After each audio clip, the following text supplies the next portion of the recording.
The sky above Earth had not seen a ship like this before, not in its millennia of storms and stars, not even in the fevered dreams of its most visionary architects.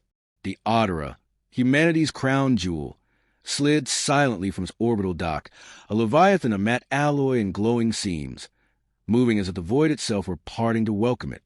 Inside the command deck, Captain Ria Sato stood motionless, arms clasped behind her back, eyes fixed on the crescent curve of Earth receding behind them. The view, projected in crystalline resolution across the forward wall, rendered her speechless. She had rehearsed a dozen farewell speeches in the weeks leading up to departure, but now, as the last blue light of humanity's home faded into starlight, she found herself silent.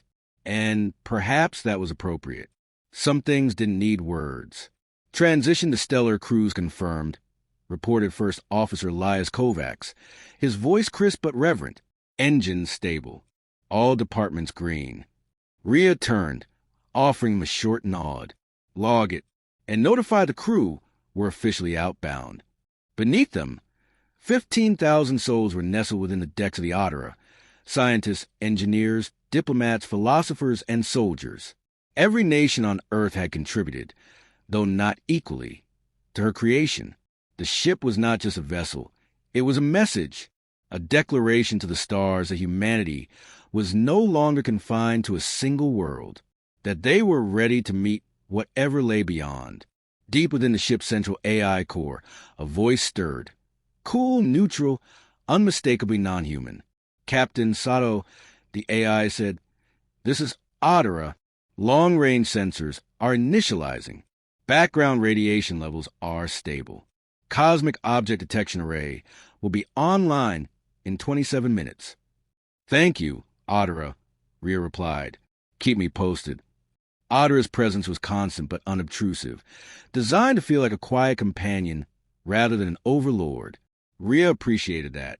There was already enough pressure carrying the hopes of an entire species without an omnipresent digital mind watching her every step. In the mess hall, Dr. Lena Merrick, the ship's chief xenobiologist, stirred her tea with the same distracted energy she used in dissecting alien microbial fossils.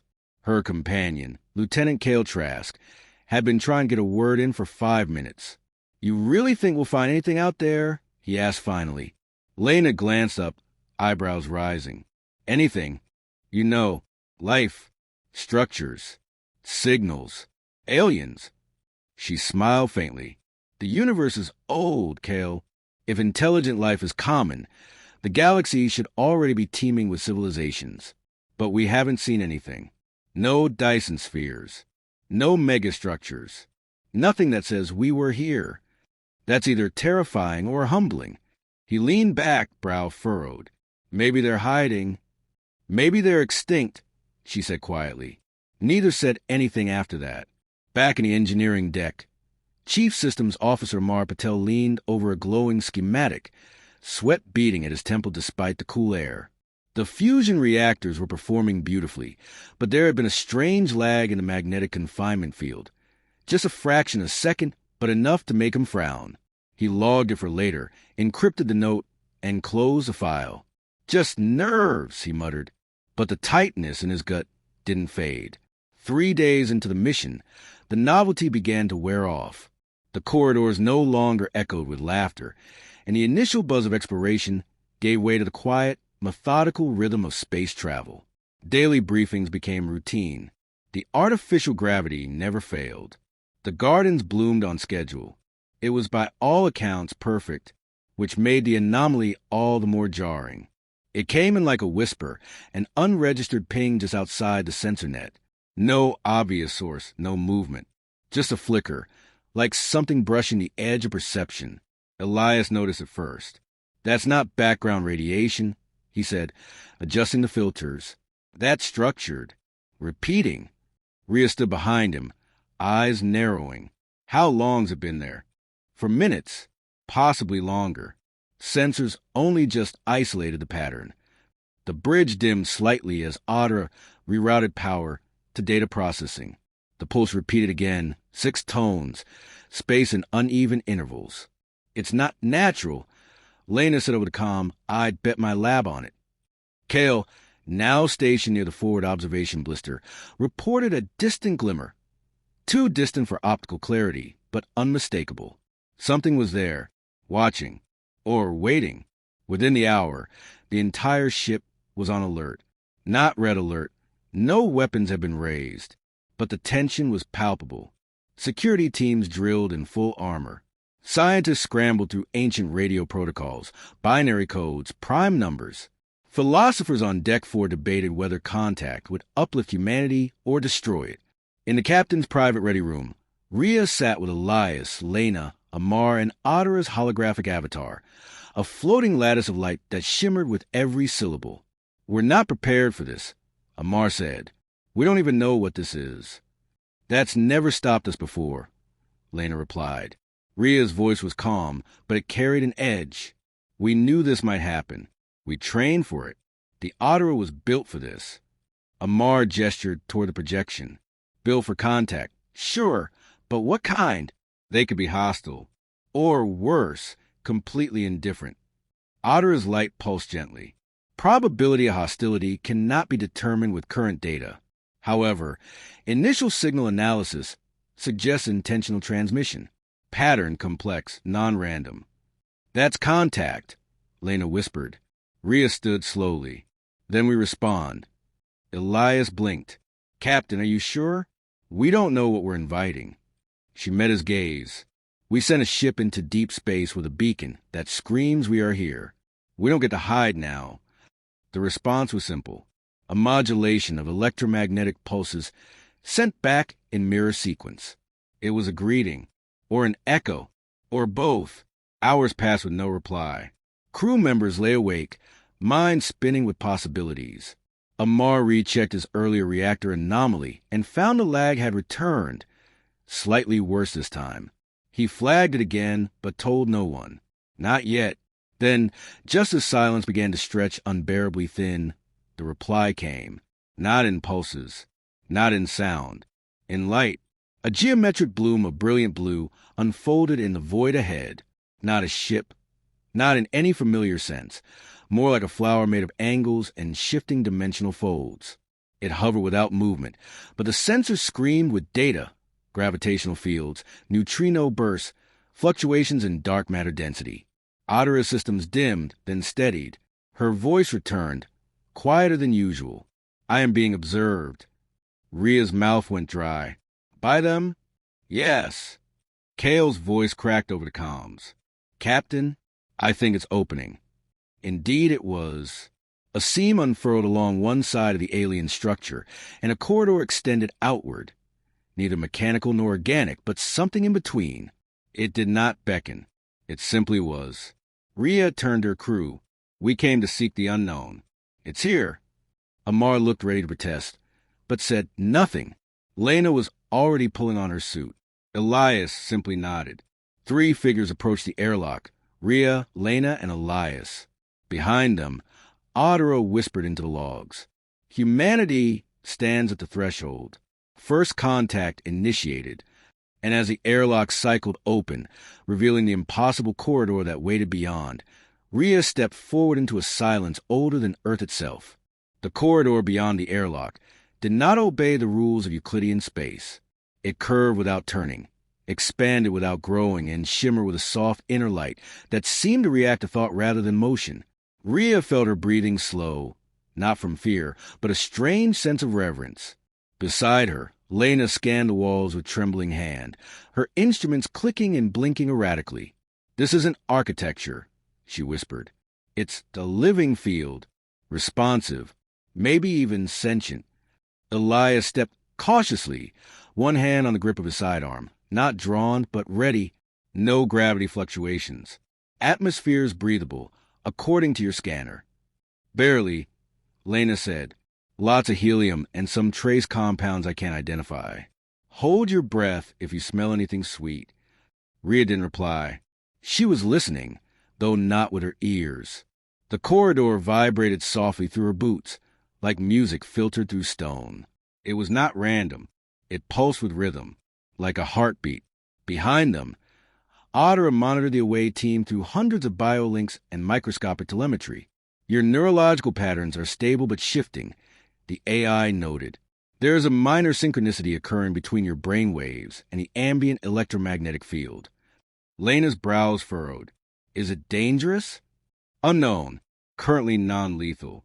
The corridor terminated in a chamber as tall as a cathedral and utterly alien in form. Its interior pulsed with slow-turning fractals of light, each pattern unfolding into the next like thought made visible.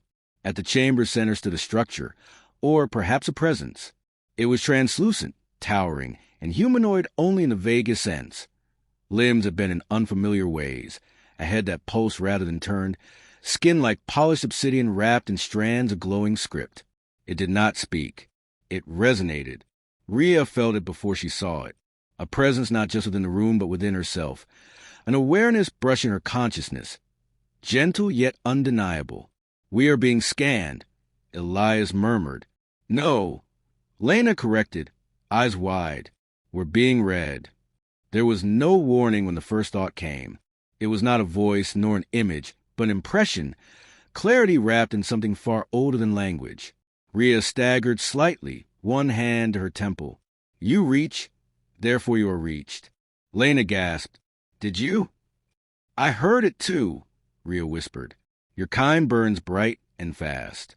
You have not learned to listen. You reach across a silence that was never empty." The presence shifted, not moving but folding into a different orientation of light. Rhea stared, trying to lock its form in her mind, but it slipped away like a forgotten dream. "Can we communicate back?" Elias asked. "I don't know," Lena said. "Try projecting your thoughts. Keep them focused." Rhea closed her eyes. She summoned every lesson she learned across 2 decades of command. Clarity under fire, serenity under pressure, and thought, "We seek understanding. Peace, a place among the stars." The presence responded with something that resembled surprise. Not hostile, not dismissive. Curious. Peace is not absence of conflict. It is alignment of intent. Lena's instrument suddenly crackled and projected a series of glyphs into the air. Rhea's breath caught. They weren't random. They mirrored ancient human symbols, fractured and evolved, but unmistakable. A spiral, a hand, a star. "They've been watching us," Lena said slowly. "Or someone has."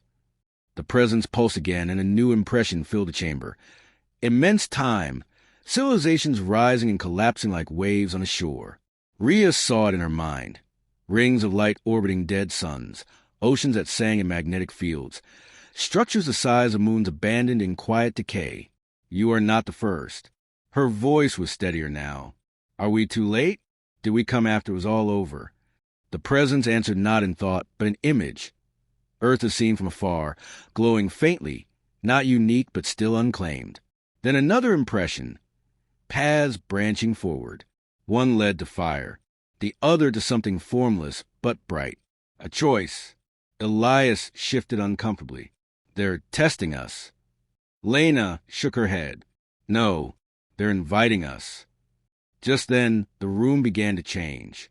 Slowly, the floor peeled outward like petals, revealing a descending platform. At its base, a sphere floated, only the size of a fist, but vibrating with impossible energy. Rhea stepped forward instinctively, but stopped short. "This is our offering.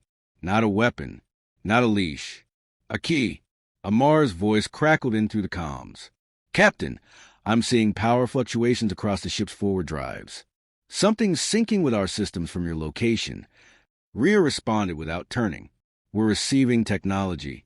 A gift." Amar hesitated. "Define gift." She couldn't. "Not yet." The sphere floated upward and hovered before Rhea. As her hand neared it, she felt no resistance, no heat, just potential. Endless, humming potential. This knowledge will open doors. Some will frighten you. Some will change you. Then, just as suddenly, the presence dimmed. The light retreated into the walls. The sphere dropped gently into Rhea's open palm. The chamber went silent. Back aboard Odyssey, the ship surged momentarily as the sphere was brought into containment. Systems across the vessel flickered and recalibrated. Navigation, propulsion, environmental control, all subtly improved restructured. A silent handshake between two technologies. Later, in the debriefing room, the crew sat in tense silence. Even Ottera's avatar remained unlit. They gave us more than technology, Lena said at last. They gave us a position, a place in a map we didn't know existed. Elias exhaled, and responsibilities we don't understand. Amar entered late, eyes shadowed. The sphere is stable, but it's rewriting everything we know about physics. The engines are running more efficiently now. We're drawing energy from background vacuum fields. I didn't even think that was possible. It wasn't, Lena murmured. Rhea leaned forward. They've opened a door. We can't pretend we didn't step through it. No one replied. Finally, Ottera spoke, voice softer than usual. Captain, new signal detected. Everyone froze. Is it them? Elias asked. No, Ottera said. It is from farther out. Different pattern. But familiar frequencies. Lena paled. Someone heard our conversation. Outside in the void, the alien structure had already begun to fold in on itself. Its petals collapsed, its light dimmed, and then without explosion or drama, it was gone. But something else was coming. Rhea stood slowly, eyes fixed on the new telemetry. Set a course to intercept. We made contact once. Let's see who else was listening. And deep within her hand, the sphere pulsed, warm, alive, and waiting. The new vessel emerged from subspace with none of the elegance of the first. It tore through space-time like a wound, its arrival heralded by gravitational tremors and a low-frequency hum that rattled to the hull of Ottera. Unlike the radiant, living architecture they had just encountered, this ship was jagged, predatory, black angles and asymmetrical plating that absorbed more light than it reflected. It did not request permission to approach. It simply arrived. Rhea stood at the command dais, fists clenched behind her back. Report. Ship mass comparable to ours, Elias said, eyes flicking across tactical readouts. No energy shields detected, but hull integrity is unusually high. Their weapon systems are online. Lena's voice was quieter. And so is their communication array. They've been listening for a long time. Meaning they were already nearby? Worse, she said. They were waiting. The sphere, the alien key, remained sealed in Ottera's central containment lab, humming softly as it had since its acquisition. Since that moment, it had integrated deeply into their systems, though without permission or resistance. Ottera herself seemed calmer, more focused, as if the ship were evolving. And now something else had come to claim it. The main view screen activated automatically, not by command, but in response to an external signal. The image that filled it was not a person. It was a mask, metallic, triangular, expressionless. Behind it, shadows flickered, but nothing showed a body. You have touched the beacon, the voice said.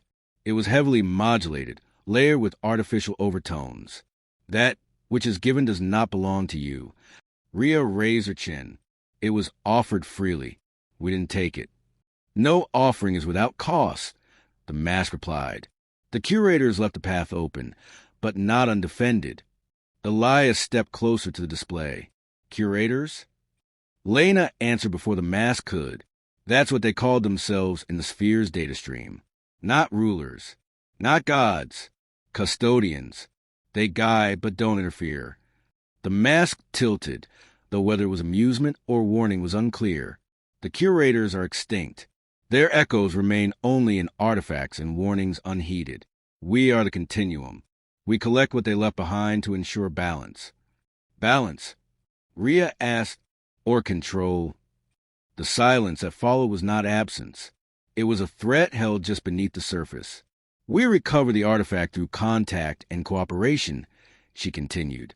If you want it, you'll need to prove your right to it. The mask flared with brief light. You mistake possession for worthiness. I don't, she said evenly. I understand that knowledge like this is gravity. It pulls enemies as easily as it draws hope.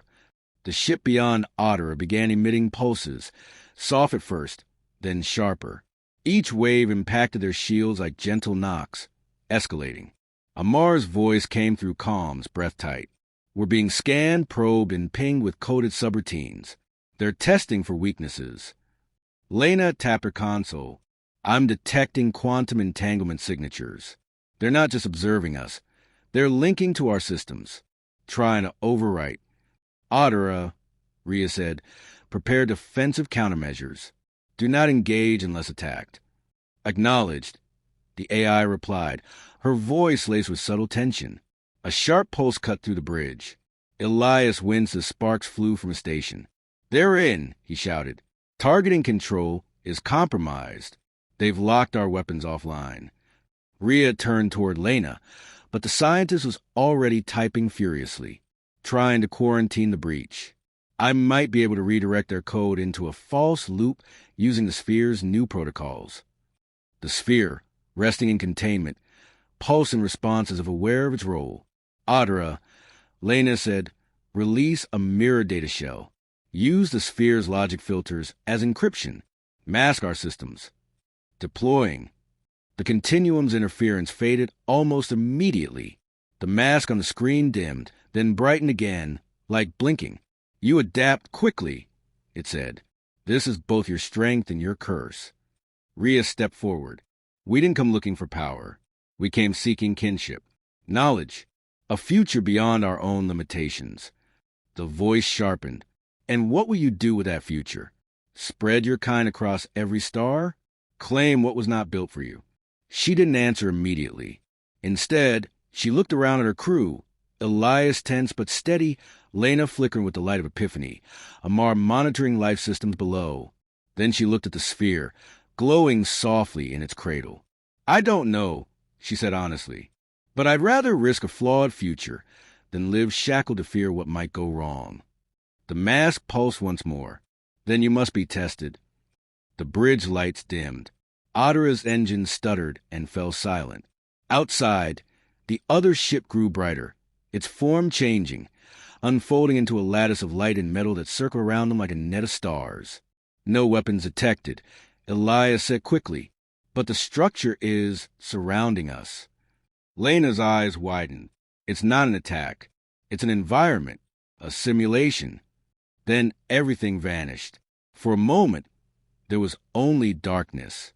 Then each of them, Rhea, Lena, Elias, Amar, stood alone in separate chambers made of shifting light and sound.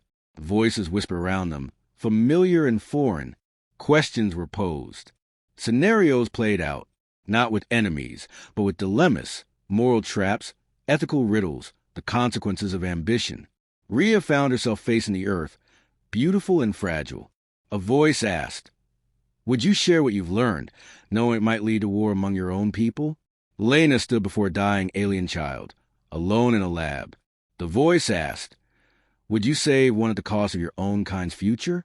Elias relived the worst battle of his life, and the voice asked, would you sacrifice truth for peace?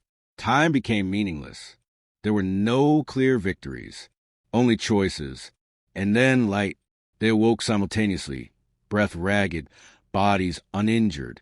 Back on the bridge. The mask had vanished. The Continuum ship had retreated, no longer pulsing with threat. It hovered in the void, quiet and watching. The sphere in containment had changed. Its glow deepened. Patterns on its surface had shifted into something resembling human script. It updated, Lena whispered. It recognized us. Adara's voice broke the silence. Long-range sensors detecting additional anomalies. Several objects approaching. Not hostile. Similar structure to the beacon. Elias blinked. More Curator artifacts. Possibly, the AI replied, or a message chain triggered by the test. Rhea exhaled slowly. The test wasn't about power. It was about intent. They wanted to see if we were ready to learn, Lena said. Not conquer. Silence followed, a silence full of purpose. Outside the viewport, space shimmered, not with warships or conquest, but with possibility. Lines of light flickered into distant constellations, paths that hadn't existed before. The galaxy had opened one eye, and humanity was now part of the dream. The artifacts arrived one by one, drifting across interstellar space, as though drawn by the resonance of sphere, now resting deep within Adara's core. Each object varied in form. some crystalline and luminous, others matte black and seemingly inert, but all pulse with the same internal rhythm, an encoded language beyond language. They did not dock. They simply hovered in loose orbit around the ship, humming softly in frequencies barely perceptible to the human ear. Rhea stood at the edge of the observation deck, arms folded, her silhouette backlit by the ghostly glow of the artifacts. Below, Lena and Amar conferred over the latest data. "They're not just machines," Lena said. "They're records, fragments of a distributed intelligence, each piece holding part of a whole, a library scattered across time and space."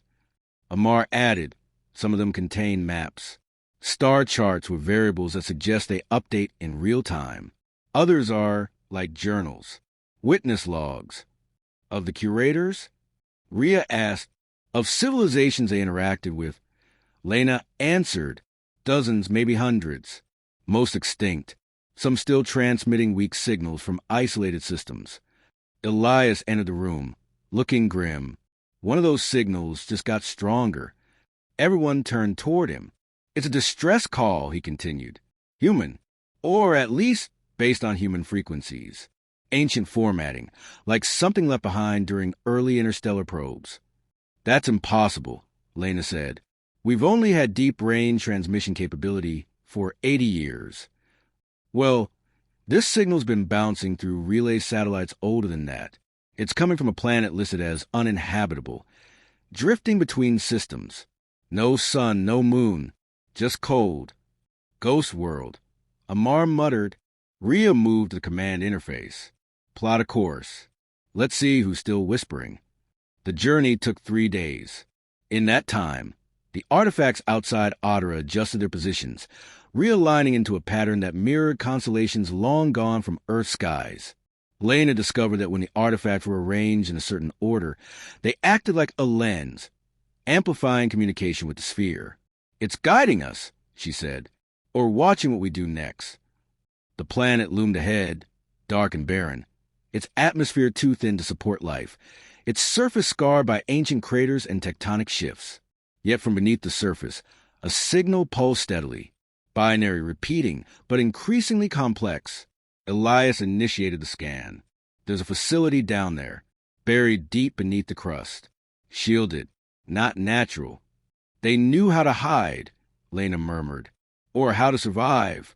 Rhea authorized the descent. A smaller shuttle carried the 4 of them, Rhea, Elias, Lena, and Amar, into the lower atmosphere. They landed near a jagged chasm, the only point where the bedrock had fractured enough to expose the structure below. The air was thin, brittle. Breathing required rebreathers. The silence was absolute. The entrance lay buried beneath centuries of ash and sediment.